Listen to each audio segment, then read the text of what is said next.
What's up, guys? This is Hatsmania. I'm coming to you with a brand new deck profile, and today I am giving you guys Beetrooper Battlewasp. This deck is a lot of fun. A lot of people I've seen kind of call it the new Dragon Link.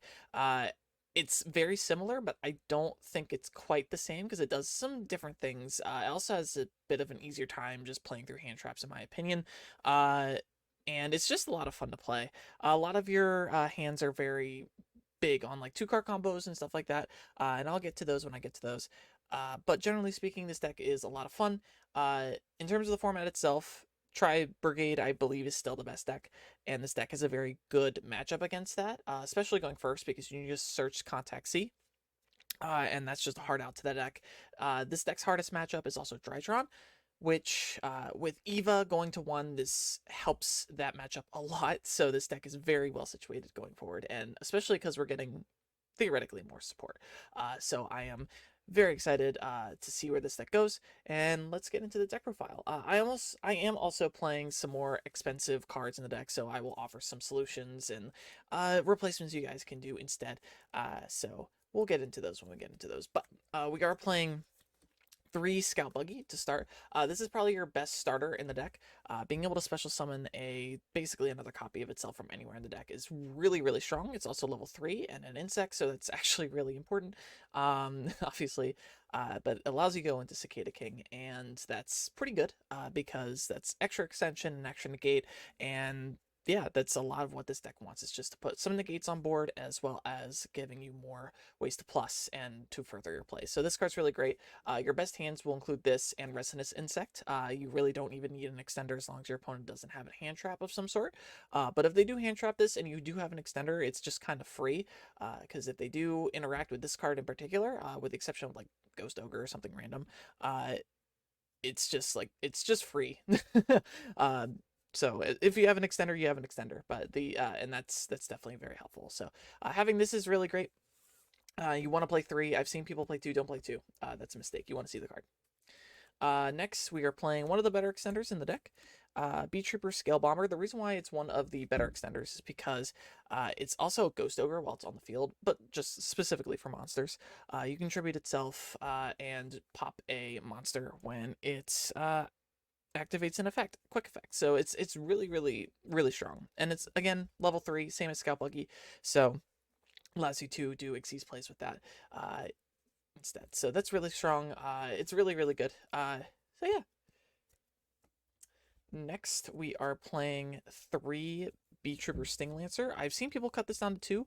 I've considered putting it down to 2, and if you want to play different hand traps, then we're adding hand traps, because I'm not really playing any except for one in particular. You can, but this is effectively a hand trap by itself. It is a searchable hand trap because it is higher than level 5, so you can search it through Resonance Insect, and it also recycles your resources and allows you to play through hand traps, which is really, really strong. On top of that, it searches a negate, so it's insane. I really don't understand why people are cutting this. It's just way too strong. You want to see it open in your opening hand, and it's just too good. I like the card too much. I think that 3 is correct as of right now anyway. That might change with the new support.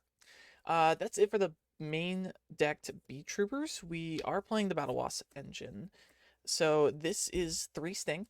This is basically Stratos for the Battlewasp archetype, and it allows you to search basically any Battlewasp extender in the deck, which are both really strong and are really, really good at making sure you continue your plays. If they hand trap this similar to the to Scout Buggy, it's not super bad as long as you have an extender, because then you can keep on playing. But you kind of want this one to resolve over the Scout Buggy because it searches you Sting, which can trigger your Cicada King, and also sometimes, in some cases, get like cheap wins in time. So like this is really, really strong. On top of that, it's a negate. I will sometimes send this off of the Resonance Insect effect and into the grave, and then bring it back with Seraphim Papillon to just put a negate on board and get an extra search. This card is very, very useful, and the fact that it's on normal or special summon is really strong. So yeah, really, really good card. Next, we are playing the aforementioned 3 Pin the Bullseye. This card is really cute. Sorry for the pop there, but it's a very cute card. Being able to special summon itself and to just ding for 200 is kind of funny. If you have two, you get to ding for four. But the having more than one is really, really good. In that specific scenario, because then you can just normal summon one, special summon, and then activate your horns effect to normal summon something else. So the fact that it can actually work with itself is pretty strong. It's not a very hard requirement to actually fulfill. As long as you just control an insect monster, it's really great. This is by far the best extender in the deck because it's very non-restrictive. It doesn't lock you out of any of your other plays, and then it does a little bit of damage on top of that. So definitely the best extender in the deck. This is a hard 3 of, in my opinion. The next one is another one that's kind of contested. I am playing it at 3. It is 3 Twin Bow. The double attacking never actually comes up. It has come up like maybe once in testing, and I've tested this deck to oblivion. But this card's really good. The reason why I am playing 3 is because it is a level 3 monster. Again, Cicada plays are very strong. But it does lock you out of insects. However, I do want to mention that it doesn't eat your normal summon. So that can actually come up because you can just special summon it for free, whereas with pin you have to control an insect type monster, where with this you don't. So it does come up with that situation. Yeah, it does. And then finally for the last Battlewasp, we are playing one Arbalest. This card is just for follow-up. I rarely search this, and if I open it, it's great. And it's good in very specific hands, and it's good as a search target, but generally speaking, it's not super great. You can cut it if you actually want. I don't really use it that much, but it's there. It's useful. It does what it needs to do. And next for the Earth Insect package, we're playing the star of the deck, Triple Resonance Insect. I'm very excited for the super rare and the holo upgrade for this. But this is the Ben 10 of the deck. You can activate both of its effects multiple times in a turn. Being able to add level 5 or higher insects, and then also sending a level 4 or lower insect is really strong. And it's very easy to trigger. The Battle Horns effect is it's a cost to banish, so you get to trigger this effect. So if they negate that with like Skullmeister or with a bell, you're like, oh cool, free real estate, I get to search or dump anyway. So this card's really good. Next, this is another card. I've seen people cut it to 2. I think it's good. The Shadal Invoke deck was not hit at all. So it's actually really strong at the moment. I like playing it at 3. This is also your main out to Drytron, because then they have to manage everything. So if they ritual summon very early, this is really, really good against that matchup. So that's part of the reason why I'm playing at 3. Drytron is by far the hardest matchup currently for this deck. So if you don't see it, it's really bad. However, it's also a really good starter. So if you're going first and you normal summon this with an extender, you'll actually be able to still combo and do a lot of other things. So it has 2 uses, and I like both. Next, the one of that I might bump up to 2 is Goki Pull. This is one of those cards you kind of want to keep in deck as much as possible. Basically, when it's sent to the graveyard, you get to add a level 4. I think it's yes, add 1 level 4 insect monster. So it's just a level 4 insect. And from your deck to your hand. So you can add the next monster I'm about to show you guys, or you can add the Retaliating Sea or something else, like the Arbalest as well. And if it happens to be a normal monster, you can summon it to pop a card, but I'm not playing any normal insect monsters. Those are a bit of a brick. So I just wanted to play the least amount of bricks possible. I don't like the special summon. It's just very unnecessary. There's plenty of ways to pop cards in this deck. If you're playing a cheaper version, there's definitely room for it, and it is very useful. Choose whichever level 4 insect monster you want. Any of them pretty much work. So this search is really what we're after here, and that's why I kind of want more than one, because there are times when this actually ends up being like a pseudo starter, because you can normal summon it and still get the search. So normal summoning this into what's his face, Salmagrate Almirage, and then searching the next card is still a play you can do, and that will at least get you to a Dragoon, which just said I'm playing the Dragoon package.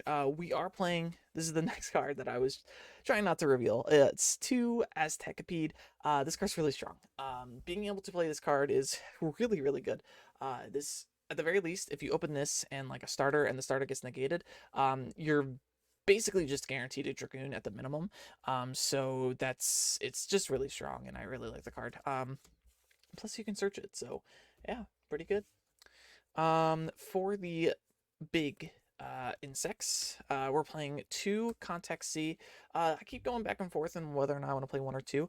Being able to open this is really, really strong because this is the one deck where you can really main deck it with no issue. Because again, you can just search it and it can come up a lot. It comes up definitely a lot, and especially in today's meta.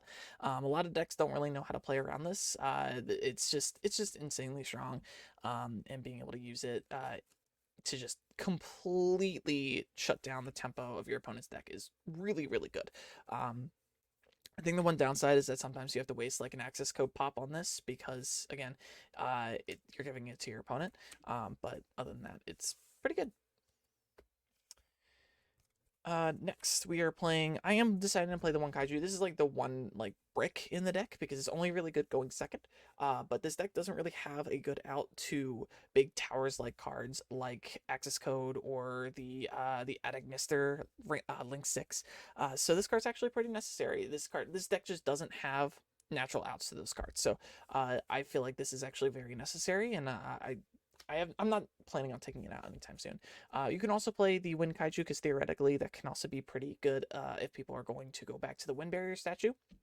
However, I don't really see that because that card's not that strong, and this deck actually outs and plays around that card very easily. So I'm not too concerned about it. Next, for the last insect, we are actually playing 1 Doomdozer in ulti. This card is actually pretty important. Sometimes you do need to banish 2. If you get 2 Resonance Insects in your hand with an extender, you get 2 dumps, which is really, really strong. And plus, he's a big boy. He does a lot of damage. Yes, he can mill a card, which isn't that great, but 20-100 beat stick is nothing to laugh at. And the fact that it can be a combo piece, also really good. Next, we are playing again the Dragoon package. 1 DM, 1 Red Eyes. There's nothing I can really say more about it. You guys know what it does. Next, we are playing 3 Ready Fusion. Yes, we are playing Quaggar. I feel like this card is just too good to not play. If you can't afford this and Quaggar is a little expensive, you can sub these out for hand traps, you can sub these out for a couple of other things.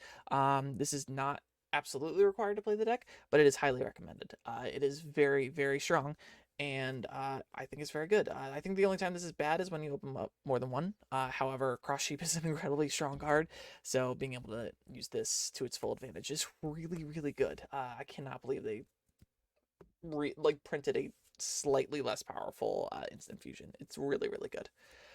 For the Beetrooper field spell, and one of our Beetrooper spell trap card targets for Sting Lancer is Formation. Basically, you target a Beetrooper in your graveyard, special summon it, and then you take damage equal to its attack. Sometimes it's actually really relevant. It's more so for extension. It's basically just Monster Reborn. However, its real strongest is kind of a little bit of defense. Whenever one of your insect monsters is destroyed, you get the special summon a token, which is actually really, really strong and can save your life sometimes. Next, Red Eyes Fusion. Unfortunately, I think this is required at the moment. It just helps your first turn plays go through. Being able to play around hand traps is really, really important, and yeah, this is just kind of the backup plan. Finally, we are playing 1 Flying Sting. This is the second search target off of Sting Lancer. It's all right. I could be a lot better. I wish it was a general negate rather than just monster and traps. However, it does recur itself, which is really, really strong. And you have to banish I believe it's just any insect from your graveyard. Yes, with 3,000. Specifically, if you control an insect type monster with 3,000 attack. So basically, Atlas. But regardless, it's really strong. I really like it. I wouldn't take it out, but yeah, no, it's you don't necessarily need to recur it all the time, but it is there. Next, for the extra deck, we are playing 3 Armor Horn. This card's insane. I like having a double normal summon. I've played decks in the past. 60 card Dino, 60 card Zombie Dino is a great example. This card's nuts. Anytime you get a double normal summon, I kind of like it because it just helps further the plays. It makes hands a lot less bricky. because as long as if you open up 2 normal summons, you don't have to choose, which is really, really great. As long as you open up an extender at the very minimum. This card's nuts. It's just really good.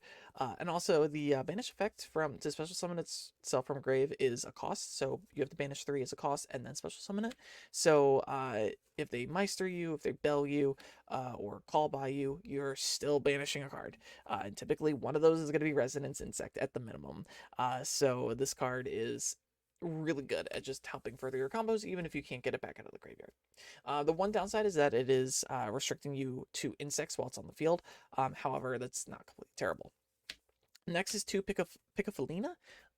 You're playing 2 more for like grindy situations. However, you usually only ever play 1. You only activate 1. With how things go, it's not super necessary. Being able to recycle your cards is really great. It's kind of the reason why I'm only playing 1 Goki Pole, is because I can just recycle it with this and then get a draw. So really, really good.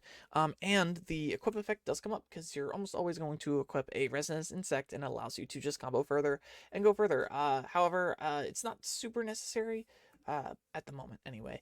We shall see as it goes on. But card's super strong. That's why we're playing it too. The arrows are also really, really good. Next is the Shinobi Insect. This card is the one you're going to probably summon the least out of your entire extra deck. This is simply an Alta Nibiru. Some of your cards kind of require you to have insects on the field. Some of them restrict you to insects. So if you get Nibiru, you have to go into this card because otherwise you're just not going to be able to combo. So this is very mandatory in my opinion, and it sucks they have to play it, but Nibiru is the thing that's this deck's biggest weakness. So yeah. I was on 2 Papillon, and I really wish I had the room for 2. But while Dragoon is in the format, I'm playing 1. In my opinion, this is a lot better than having Atlas turn 1. Atlas is a lot easier to out. This is a quick effect that you can special summon from the graveyard. Being able to special summon your Battlewasp Sting of Poison is really, really good. Adding 1 and having a negate is insane. So I like going to this and sitting on this turn 1 rather than sitting on Atlas, because while Atlas is a towers, while it has 3,000 attack, it doesn't do anything outside of your own turn. So he's just a big chungus, and I feel like this is just way better and way more adaptive. You can also recycle your Resonance Insects for combos, but again, you have to wait a turn because you can only activate the counter effect or the special summon from grave effect, and not both. So in the same turn at least. I'll typically only get 2 counters on it, but that's really all you need. Next, the 1 Link 4 in the deck. Atlas is fine at 1. I've seen people play it at 2, and I don't really get why. There are very niche situations where you have to get a second one, but like you can recycle it, and you generally don't want to have to play like summon more than 1, because if you're summoning more than 1, you're probably losing, or you're really far ahead. And if you're really far ahead or you're losing, like it's just not that strong. I think 1 is perfectly fine. It's either a huge combo piece and getting more Beetroopers out, or it is just helping you go for game because it makes himself 5,000. So it's really strong in that regard, but not much stronger than that. Next, the Ready Fusion target, the 1 Quaggar. Yeah, we're playing the 1. I believe the rare is like 60-70 bucks. You don't have to play this again. The engine itself is like $160 just for the Ready Fusions in this. So definitely not required. I am playing it. It is very, very good. Being able to play this card is insane. So if you have this card and you have the Ready Fusions or you have access to them, play it. It's really strong and just helps further your plays and gives you easier access to access code, which I'll show in a second. But first, we are playing 1 Cicada King. This card's really strong. There are very specific hands you need in order to use this card. And it is advantage generating, and it's also a negate. However, it's not the best card in the deck by far. It's one of those cards where it's like, play it if you can, summon it if you can, and when that time comes, it comes. However, if you can't summon it, it's not the worst thing. Next, we're playing the 1 Almirage. This does come up. If you brick, this card is incredibly necessary. You need this card if you brick, because it's insane being able to just send 1000 attack point monster like Resonance or Goki Pole and getting a search. Really good. Next, Verte. This should have been banned. I don't know how it dodged. It should have been banned. This card is insane. One cross sheet. This card's nuts. I think this card will have its day at some point.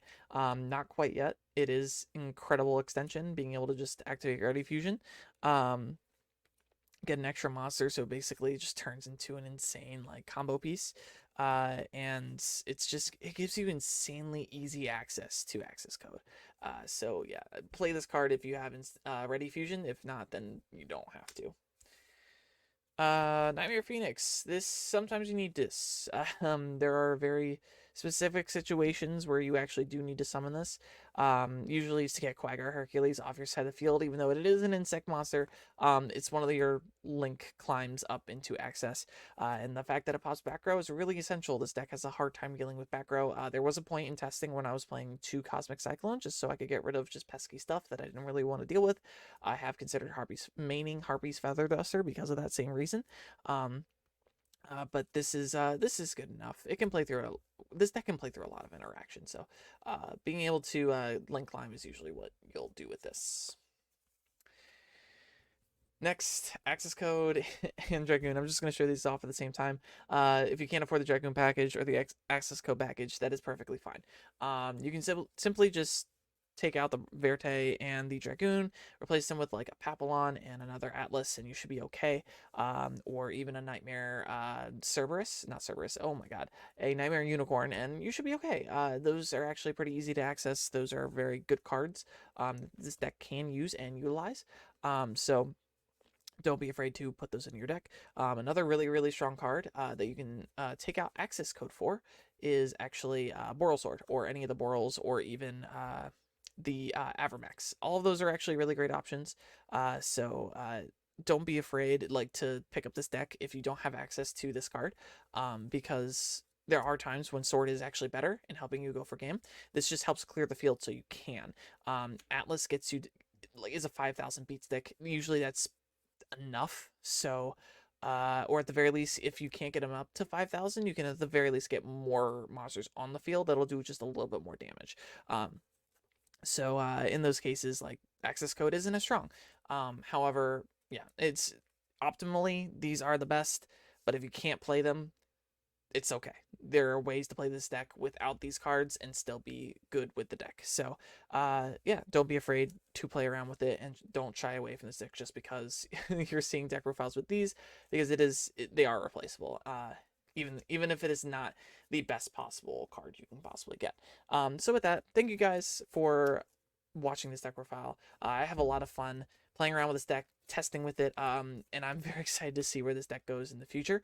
And with that, don't forget to like, comment, and subscribe. Check me on Twitch. I stream as much as I can. And yeah, have a good night, guys.